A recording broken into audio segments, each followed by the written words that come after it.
Ta mère t'a fait croire que tu n'étais pas importante et malheureusement tu l'as cru. Bonjour, je suis Naïra, coach alchimiste et transformatrice, briseuse de cycles. J'ai réussi à briser le cycle des traumas intergénérationnels. Je me suis libérée de ma famille toxique et aujourd'hui j'aide les femmes comme toi, qui ont grandi dans des familles toxiques aussi, à guérir de leurs traumas et sortir enfin des relations toxiques.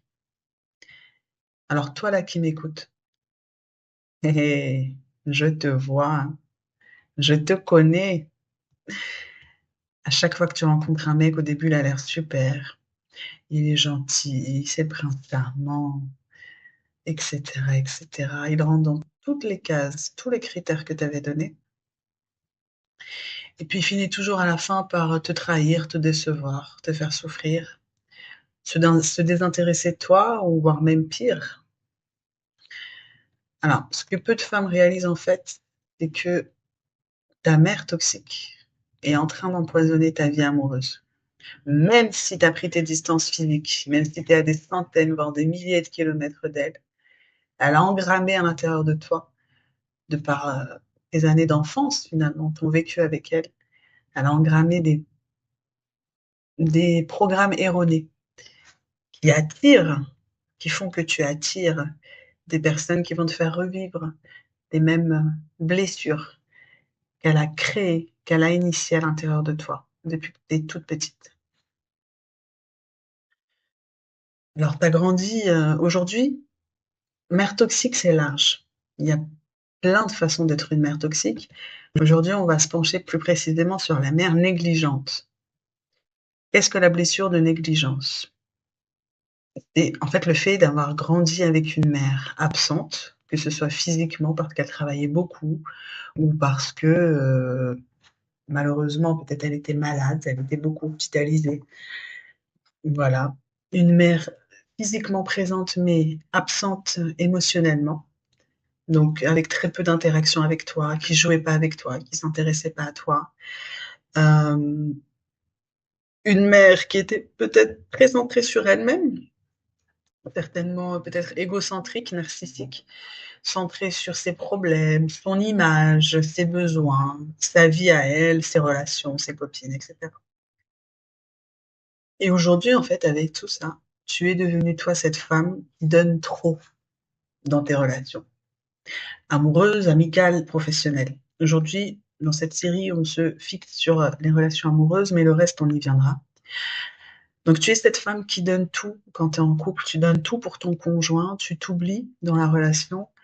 Tu vas te rendre compte même que tu te mets à changer même de personnalité, de caractère. Tu vas pas assumer certains choix, certains goûts qui vont à l'encontre de ceux de ton conjoint, par exemple. Tu vas te laisser changer de style vestimentaire, de coiffure, parce que ça plaît à ton mec et que tu n'oses pas t'imposer, parce que tu t'imagines que ça te fait plaisir de lui faire plaisir. Alors qu'en réalité, si tu t'écoutais vraiment, si tu étais connecté à la vraie fille, ta petite fille intérieure à l'intérieur de toi, hein, la vraie femme qui dort à l'intérieur de toi, tu saurais que ce ne sont pas tes choix en réalité. Euh, Et donc tu donnes trop, tu ne sais pas dire non dans le couple. Tu ne sais pas dire non, tu n'arrives pas à poser tes limites et donc du coup, par ricochet, tu attires des partenaires qui ne te respectent pas ou qui s'éloignent de toi du jour au lendemain comme ça sans explication. Donc dans cet épisode aujourd'hui, on va voir le lien entre la négligence maternelle, excuse-moi, et cette sensation douloureuse que tu as de ne jamais te sentir vraiment, véritablement choisie. Heu, cette sensation que tu as d'être toujours, la seconde roue du carrosse, le deuxième choix, le choix par défaut, la meuf en attendant mieux. Hem, ou le fait que tu te sentes aussi pas en sécurité dans tes relations amoureuses, c'est-à-dire que, tu sens au fond de toi que je sais pas où il va te mener, cette relation, tu ne sais pas où il va te mener. Ça fait peut-être des mois, des années que tu lui parles de mariage et que c'est toujours pas acté. T'entends bien qu'il y a quelque chose qui va pas. Voilà, que t'as beau tout faire, tout donner, rentrer dans correspondre à ses attentes. T'as changé de style, comme on a dit. Tu te mets à aimer les mêmes choses que lui. Tu l'accompagnes à voir des matchs de foot alors que t'as horreur de ça, que ça t'emmerde profondément. Tu t'es tellement adapté, suradapté à lui, à ce qu'il aime, à ce qu'il veut, à ce qu'il attend, que tu t'es oublié. Tu sais plus qui t'es, tu sais plus ce que t'aimes, tu sais plus, tu n'as plus de personnalité, tu t'es fondu en lui dans la relation pour lui plaire. Le résultat est c'est tout l'inverse en fait de ce que tu voulais au départ. Tu as tout fait pour essayer de le garder en te disant je vais me plier en quatre, mais tu n'y es pour rien. Attention, je ne te culpabilise absolument pas. Ne prends pas ce que je te dis contre toi. Personnellement, c'est juste que je mets en lumière des comportements inconscients, ou peut-être que tu as conscience aujourd'hui, j'espère. Euh, je les mets en lumière. Ça fait mal. C'est vrai que ça fait mal à l'ego, tu vois, d'entendre ça, mais c'est nécessaire. C'est nécessaire pour toi si tu veux en sortir.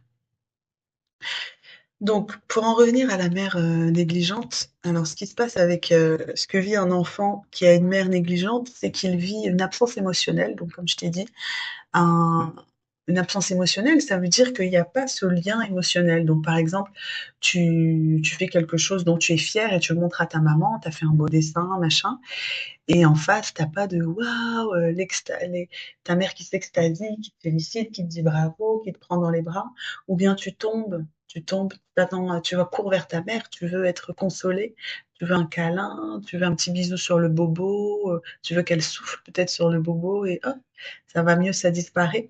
Tu vois, tout ce côté maternant, coucounant, rassurant, aimant, eh bien, tu ne l'as pas eu, ou peut-être pas assez. Et c'est ça, l'absence émotionnelle. Tu as certainement eu un manque d'attention aussi, donc on te laissait vaquer à tes occupations très tôt, très très jeune. Tu as été autonomisé à outrance. On te mettait dans un coin avec tes jouets et tu pouvais y passer des minutes, des heures, toute la journée, pendant que ta mère était occupée à autre chose, était occupée à vivre sa vie, à s'occuper d'elle.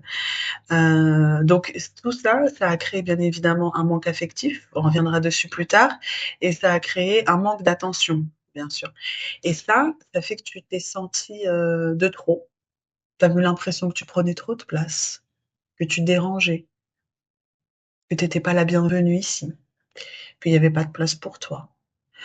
Ça a créé ou tu t'es senti invisible, comme si tu n'existais pas. Donc ça revient à peu près à la même chose que tu t'es senti invisible, donc tu n'as pas ta place ici, tu n'as pas ta place sur terre, tu n'es pas attendu. On reviendra aussi plus tard sur la blessure dès la grossesse de la mère, quand c'est une grossesse non désirée ou surprise.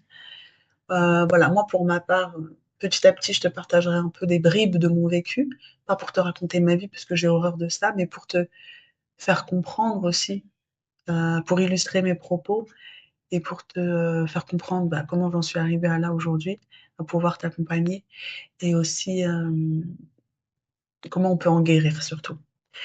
Donc par exemple, certaines mères qui ont failli avorter, ont désiré avorter, mais finalement ça ne s'est pas fait.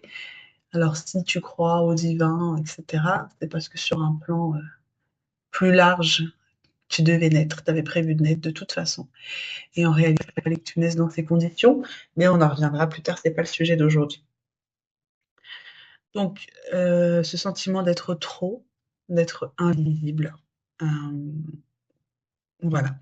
Donc, le message implicite de ça, hein, de ce comportement, de ce manque d'attention, etc., c'est tu n'es pas importante, en fait.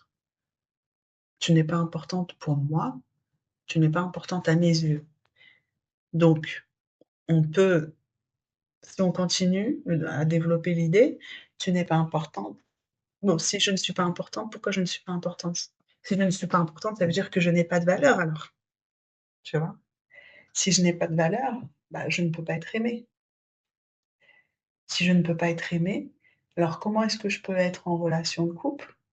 Comment est-ce que je peux aimer un homme et me dire qu'il va m'aimer en retour, si à l'intérieur de moi j'ai une croyance très, très profonde qui remonte à très, très, très, très loin, peut-être les premiers mois de vie sur terre, peut-être même dès la conception, pendant la grossesse, cette croyance elle s'est, impliquée, peut-être parce que ta mère ne t'attendait pas, peut-être parce que comme je t'ai dit, elle voulait t'avorter et ensuite plus tard le fait elle était une mère négligente et cetera.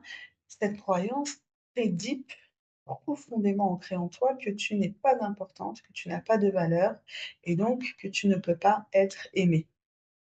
Tu ne mérites pas d'être aimée, tu ne mérites pas l'amour, tu n'es pas aimable, tu n'es pas importante, tu n'as pas de valeur. Tout ça, ce sont des synonymes, on va dire, ou des idées annexes pour dire la même chose et qui viennent de ça, de ce vécu avec ta mère. Donc, à ce moment-là, bien évidemment, l'enfant pense que tout ce qui lui arrive, c'est de sa faute. En fait, on est conçu de telle sorte que pendant les premières années de nos vies, on n'a pas la maturité nécessaire pour se mettre à la place de l'autre et essayer de comprendre, tu vois, essayer de comprendre si elle est comme ça, c'est peut-être parce que on n'a pas les capacités de raisonnement. Pour se dire si elle est comme ça, c'est peut-être parce que ah bah oui, en fait, elle est en train de vivre une dépression, elle est en train de quitter son job, elle se rend compte que son mari la trompe, ou je ne sais quoi. Elle est en train de vivre telle épreuve qui fait qu'à ce moment-là, elle n'est pas disponible pour son rôle de mère. Peut-être tout simplement qu'elle ne voulait pas être mère, qu'elle m'a eu. Il y a des mamans. Il faut se dire que toutes les mères ne sont pas des mamans. On peut donner naissance à un enfant sans être sa maman. Bon, je te parle pas des mères porteuses, ça, c'est autre chose. Mais voilà, il y a des mères, l'instinct maternel n'est pas inné, c'est faux. L'instinct maternel n'est pas automatique. Normalement, on l'a, c'est vrai, mais c'est pas toujours le cas. On en reparlera certainement aussi dans un autre épisode, mais il y a aussi des lignées de femmes familiales dans lesquelles les femmes, de génération en génération, ont des avortements, des fausses couches, où la femme est moins importante que l'homme, la femme entre les frères et sœurs, etc., entre les enfants, les filles sont maltraitées, sont soumises aux garçons, aux frères, et donc, il y a cette espèce de haine de femme à femme qui se perpétue. Donc la mère déteste sa fille et ça se répète de génération en génération. Il y a des mères aussi qui ne veulent pas avoir des filles, tu vois. Donc bon, je m'égare. Tu verras que j'ai cette tendance à une idée en amène une autre, et en amène une autre, en amène une autre.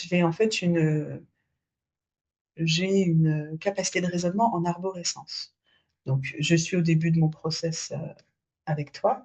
Je suis au début de mon projet, voilà, de partage.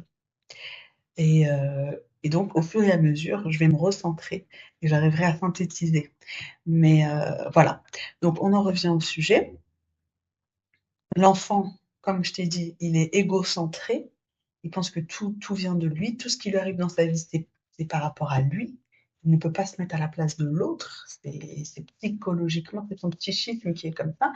Donc il se dit, si maman me fait comprendre que je ne suis pas importante, bah alors je ne suis pas importante.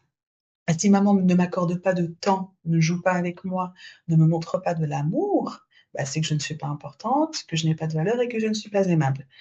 Donc, l'enfant n'est pas capable de comprendre que c'est la mère qui est défaillante, que c'est la mère qui ne joue pas son rôle, que c'est la mère qui n'est pas une bonne maman, finalement, mais que lui n'a rien n'a nié pour rien. C'est pas, c'est pas toi, ce n'est pas toi, donc la petite fille à l'intérieur de toi, et ça, je souhaite que tu l'entendes, je souhaite que la petite fille à l'intérieur de toi entende très profondément ce que je vais te dire maintenant.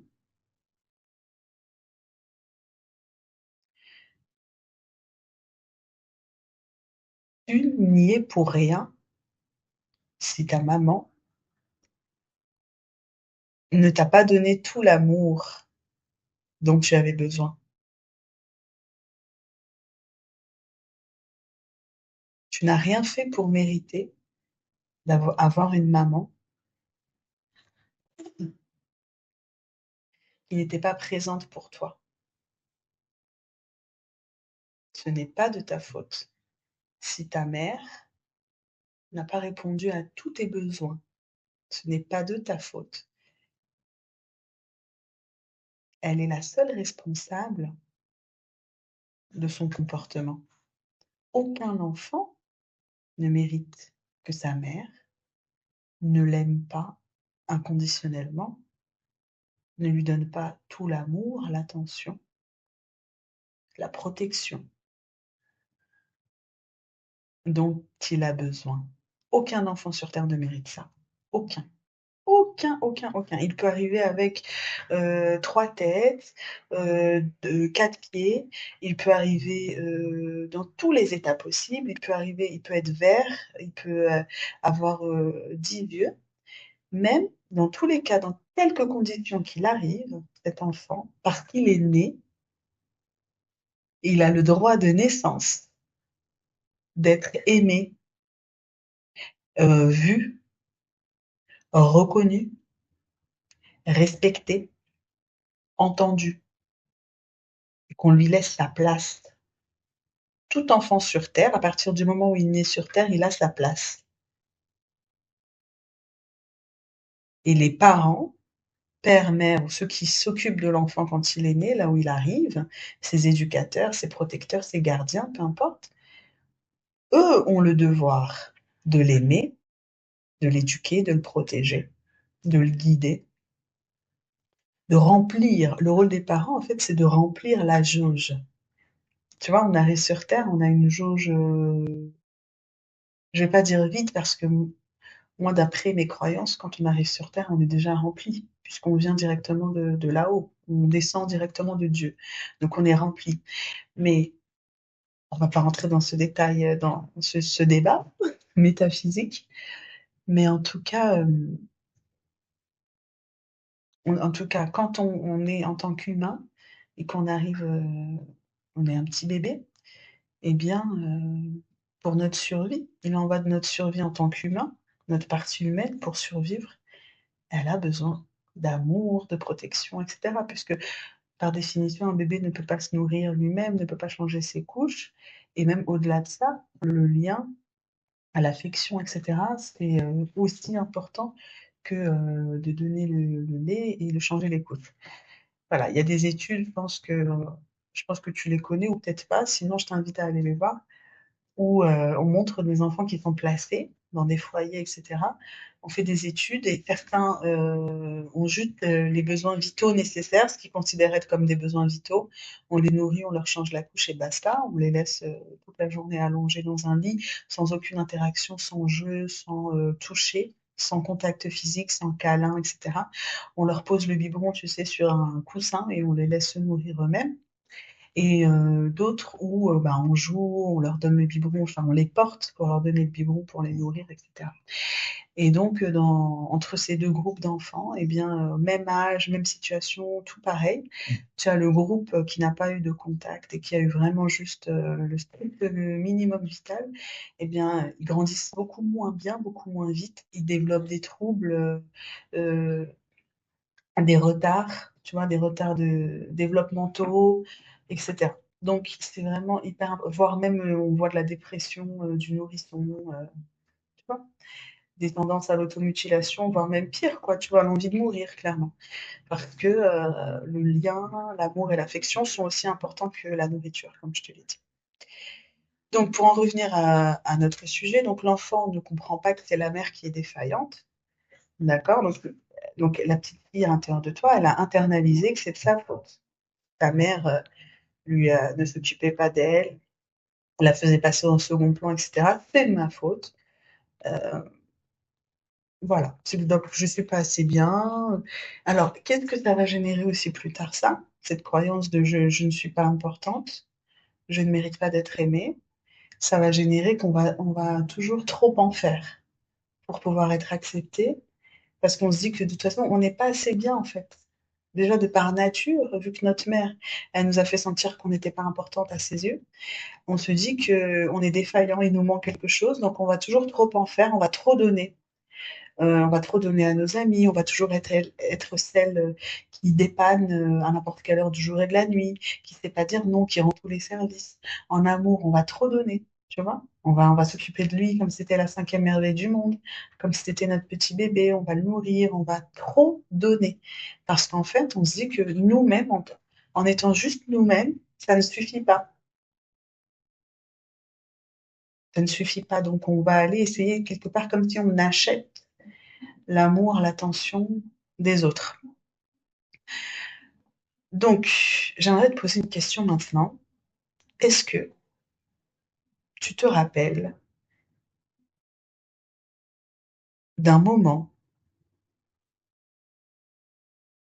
où tu as eu besoin de ta mère,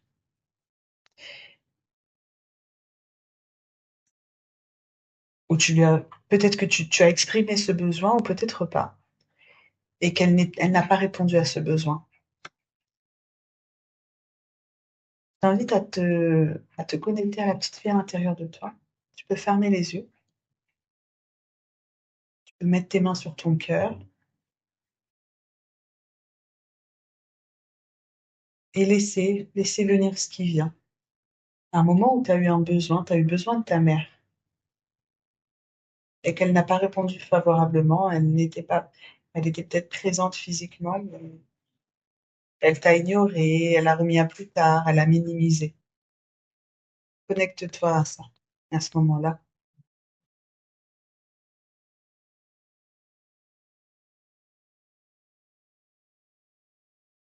Je te laisse encore un petit instant.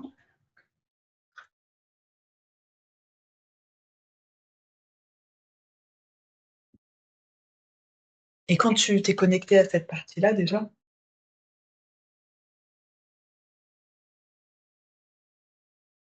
peux te présenter à la petite fille à l'intérieur de toi, en tant que ton toi actuel, peut-être sans trop t'approcher d'elle, parce qu'elle est peut-être certainement craintive ou méfiante. Tu peux rester à distance, tu vois comment elle t'accueille. Tu peux lui dire des mots rassurants, tu peux lui dire que maintenant, tu es là, elle a grandi, elle a bien grandi, et que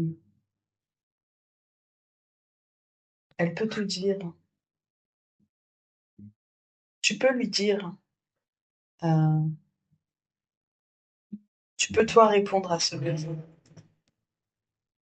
Tu lui dis que à l'intérieur de toi, tu as la mère, la maman que vous auriez aimé avoir, qu'elle aurait aimé avoir à ce moment-là. Tu peux lui expliquer avec tes mots que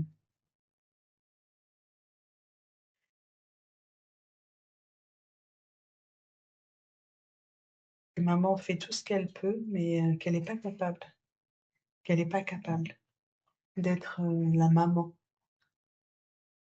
dont vous avez besoin, dont elle avait besoin à ce moment-là. Tu comprends? C'est trop dur pour elle. Tu lui demandes quelque chose qu'elle n'a pas. Donc, tu me diras, la petite fille, ça lui fait une belle jambe. Elle a ses besoins et elle a besoin qu'on y réponde et c'est tout à fait normal. Donc, vois, toi, comment est-ce qu'aujourd'hui, ton toi actuel, peut répondre à ce besoin. Je te donne un exemple. Si c'était une envie de jeu, à ce moment-là, ta petite fille intérieure avait demandé à ta mère d'aller jouer, d'aller faire un jeu en particulier et qu'elle avait refusé, eh bien, excuse-moi, tu peux promettre à ta petite fille intérieure d'aller faire ce jeu. Et dès que tu finis d'écouter ce podcast, tu fais un premier pas. Alors, tu vas peut-être pas faire tout de suite ce jeu. Si tu peux, c'est top. Je sais pas si elle a envie de jouer à la marelle, bah tout de suite, quand tu as fini d'écouter, tu te poses et tu crées une marelle imaginaire par terre dans ton salon ou là où tu es et tu joues à la marelle. Même une minute, sache que tu vas faire quelque chose d'immense. Quelque chose, mais d'immense. Un énorme pas. Un énorme cadeau pour ta petite fille intérieure. Et tu n'as pas idée de ce que ça peut débloquer comme magie, comme guérison et comme pouvoir à l'intérieur de toi. Voilà, fais ce premier pas. Il y a que toi qui sais quel est le besoin et comment tu peux y répondre. Ça peut être, elle avait un besoin de dessiner, de faire un dessin, elle voulait un câlin, elle, voilà. Ou c'était peut-être un besoin de cadre. Peut-être que la petite fille se mettait en danger à ce moment-là, qu'elle sautait partout, justement dans le but d'attirer l'attention de sa mère qui ne la lui donnait toujours pas et qui, du coup, par ricochet, la mettait en danger. Donc comment est-ce que toi, aujourd'hui, tu peux répondre à ce besoin de cadre, à la petite fille à l'intérieur de toi? Et ça va passer par toi, forcément, puisque c'est toi qui est en action aujourd'hui. La petite fille à l'intérieur de toi, elle est là, elle est toujours vivante, mais elle est dans le, enfin, oui, elle est dans le passé. Elle ne vit plus aujourd'hui. Donc, comment est-ce que tu peux répondre aux besoins de ta petite fille à l'intérieur de toi en passant par toi? Comment est-ce que, si on garde l'exemple du cadre, comment est-ce que tu peux te donner un cadre supplémentaire dans ta vie de tous les jours? Ça peut être, par exemple, je sais pas, si tu te mets pas de réveil le matin, bah, commencer à te mettre un réveil le matin ou ajouter avoir une routine, par exemple, ou te donner une règle que tu respectes. Ne sois pas trop dur avec toi-même, d'accord? Pose-toi des règles que tu peux, qui sont réalisables et ne te fais pas plus de violence. C'est-à-dire, ne te mets pas d'objectifs que tu n'es pas sûr de pouvoir atteindre. Vaut mieux commencer petit et au fur et à mesure monter que de te mettre des objectifs trop hauts ou inatteignable, ou que tu sais que tu ne tiendras pas parce que tu n'as pas cette discipline, parce que c'est un muscle, la discipline. Tu n'as peut-être pas musclé cette discipline aujourd'hui. Et ce qui fait que tu ne vas pas respecter ce que tu t'es promis et du coup, tu vas t'auto-flageller, culpabilisation, etc. Donc, c'est l'effet contraire de ce qu'on veut. Ce qu'on veut, c'est faire la paix petit à petit avec notre petite fille à l'intérieur de nous. Et donc pour ça, on est gentil envers soi-même, d'accord? Parce que ceux qui étaient censés nous aimer et être gentils avec nous ne l'ont pas été. Et il est temps aujourd'hui qu'on le soit envers nous-mêmes. C'est vraiment pas facile, parce que comme j'ai dit pour à la petite fille intérieure, ta mère n'a pas pu donner ce qu'elle n'avait pas. Mais il y en a qui arrivent. Moi, j'y suis arrivée. Toi, tu peux y arriver, d'accord? On peut arriver à se donner ce qu'on n'a pas reçu. C'est tout sauf facile. C'est complètement contre-intuitif, j'allais dire, puisque la facilité, c'est de répéter. On a des programmes à l'intérieur de nous qui sont inconscients, qui sont automatiques. Des fois, on agit, on parle, ou on n'agit pas justement parce que, à cause de ces programmes à l'intérieur de nous qui nous mettent en mode un peu robot, et on s'en rend pas compte puisque c'est inconscient. Le difficile, ce qui est le challenge, le défi, c'est de justement d'être conscient au moment où on est dans un mécanisme inconscient et de choisir que là, non, moi, je ne vais pas répéter. Je ne vais pas rentrer dans ce schéma. Je ne vais pas répéter ce que j'ai vécu, ce qu'on m'a fait subir. Non, je ne vais pas rester dans ce schéma. Et oui, même si on n'a pas été gentil avec moi quand j'étais petite, bah, moi aujourd'hui, je suis gentille avec moi et je me mets pas des défis inatteignables. Voilà. Donc, mmh,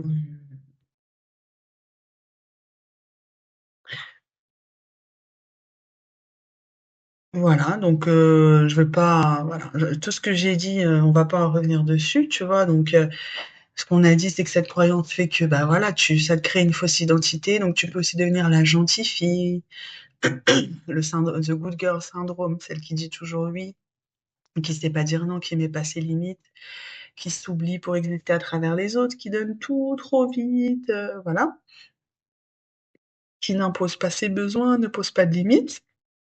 Donc en retour, elle attire des partenaires qui prennent tout, tout, tout, tout, qui prennent, qui prennent, qui prennent, qui prennent sans donner en retour. Donc l'amour, au lieu d'être un terrain de liberté et de bonheur, bah, c'est un terrain de sacrifice. Alors, je pourrais te donner des exercices tu te regardes dans le miroir chaque matin, tu te dis: «J'existe, j'ai le droit d'exister, j'ai ma place sur terre». Je te dis ça de manière assez ironique, mais sache que moi, je suis passée par cette phase où, j'avais littéralement tout mon studio. tout mon appartement rempli, mais vraiment rempli de feuilles sur le mur, rempli d'affirmations. Alors on va dire, elle est complètement folle celle-là, elle est sortie de l'asile, enfermez-la tout de suite. Oui, peut-être, mais n'empêche que, bah, ça m'a aidée à un moment donné. Donc je ne sais pas toi où est-ce que tu en es dans ton travail. Tu es peut-être à un stade de ton travail thérapeutique, où, tu as déjà fait des affirmations et tu as l'impression qu'aujourd'hui ça ne marche pas, ça sert à rien. Donc bon, c'est une piste parmi tant d'autres. Essaye, si tu as jamais essayé, franchement essaye. Tu peux par exemple, tu te poses 2 minutes avec toi-même et tu te demandes, quelles sont les phrases les plus méchantes, les plus piquantes, pardon, que j'ai entendues de la part de ma mère, des critiques récurrentes qui venaient. Tu les notes et tu fais comme un tableau, donc tu les notes à gauche et à droite, tu vas écrire la phrase totalement opposée. Donc si par exemple ta mère te disait tout le temps: «Mais tu n'es qu'une fainéante», en face tu vas je sais pas c'est quoi j'allais dire le contraire de fainéante, bah tu peux dire, tu te crées une phrase qui te fait du bien. Donc tu peux dire, «Je suis, disciplinée, je suis, une femme déterminée, je suis une femme courageuse, je suis une femme qui atteint ses objectifs, je suis une femme, ambitieuse, je suis une femme qui réalise ses rêves». Voilà, tu comprends l'idée. Et donc ces affirmations, donc tu peux dire: «Je suis une femme» ou tu peux dire: «Je suis ambitieuse, je suis courageuse, je suis déterminée». C'est mieux le «je suis». Je suis et directement à côté tu mets l'adjectif. Donc contraire à ce qu'elle t'a dit, OK? Ça va venir comme ça retravailler. Alors, ça suffit pas, c'est pour ça que je te dis que c'est pas magique, ça suffit pas parce que, heu, ce qui va vraiment changer en profondeur, c'est-à-dire ça va travailler sur 10 de ta personnalité. Mais les 90 et c'est ce qui fait que tu rentres dans des relations toxiques, que ce soit en amour ou dans tous les domaines de ta vie, c'est dû à ton subconscient. Parce que ton comportement a généré des croyances et ces croyances-là, donc comme la croyance dont on parlait au début, je ne suis pas importante, ces croyances-là ont été enregistrées dans ton subconscient, d'accord? Qui correspond à 90 de ta personnalité, de ton comportement, de tes choix, et cetera et de tes pensées, d'accord? Donc dis-toi que ta vie aujourd'hui, à quoi elle ressemble, tes relations à quoi elles ressemblent, c'est dû quasiment entièrement à ton subconscient. Donc pour changer ta vie, tu dois changer ton subconscient. Voilà, c'est aussi simple que ça. Mais ça peut être un début de travailler sur la partie consciente, donc les 10 restants. Et les 10 restants, on le travaille avec des affirmations, voilà. Mais effectivement, si tu veux un travail de changement en profondeur, ça va passer par le subconscient. Euh, voilà.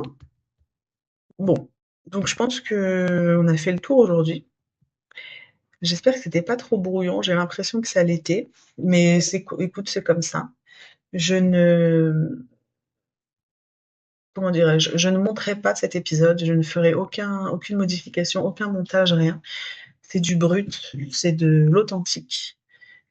Écoute, si t'es là, c'est que ça te convient, j'espère. Et, euh, et puis, comme on dit, hein, c'est avec la pratique qu'on s'améliore. Donc, pour conclure cet épisode, j'espère que tu as compris que tu n'as jamais été de trop, voilà, que tu n'as jamais pris trop de place, ou que tu n'as jamais été, ou que tu n'as pas, j'espère que tu as compris que tu es importante. Si tu es là, de toute façon, c'est que tu es importante. Sinon, tu serais pas née.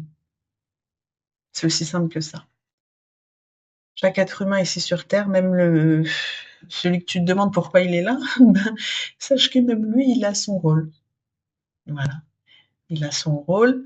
On en parlera aussi plus tard. On verra la notion de contrat d'âme. Euh, Même la plus petite interaction, ça peut être le boulanger que tu croises qui va te dire une chose, qui va t'amener un déclic ou qui va t'amener à réfléchir à ça et aller voir ça et aller prendre telle décision. Chaque personne, elle a son rôle à jouer dans la vie de chaque personne. Bon. Donc, si tu es là, c'est pour une raison et pas qu'une seule. Il y en a plusieurs. Mais si tu es là, c'est que tu as ta place. Tu ne te serais pas battu parmi des millions de milliards de millions de milliards de spermatozoïdes. ton âme ne se serait pas incarnée dans son corps, etc., etc. Donc, tu as ta place. Tu as ta place. Ça, c'est une affirmation que tu peux te répéter. J'ai ma place. Bon, tu as eu une mère indisponible émotionnellement, d'accord? Parce que certainement, elle aussi, elle répétait ce qu'elle a vécu dans son enfance, ou bien qu'elle était trop centrée sur ses problèmes, etc., comme on a dit.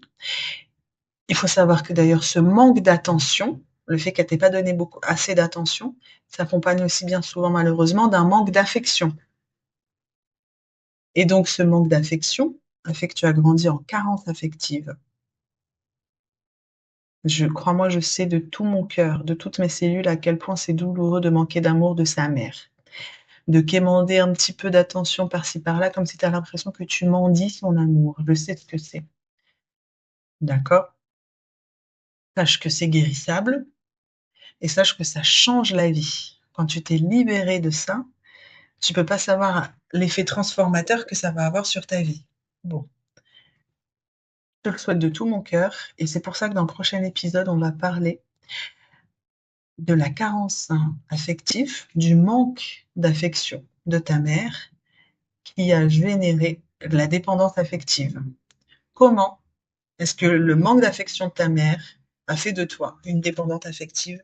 C'est ce qu'on verra au prochain épisode. En attendant, fais-toi un gros câlin, tout simplement parce que tu le mérites. Je te dis à bientôt. C'était Naïra, la briseuse de cycle.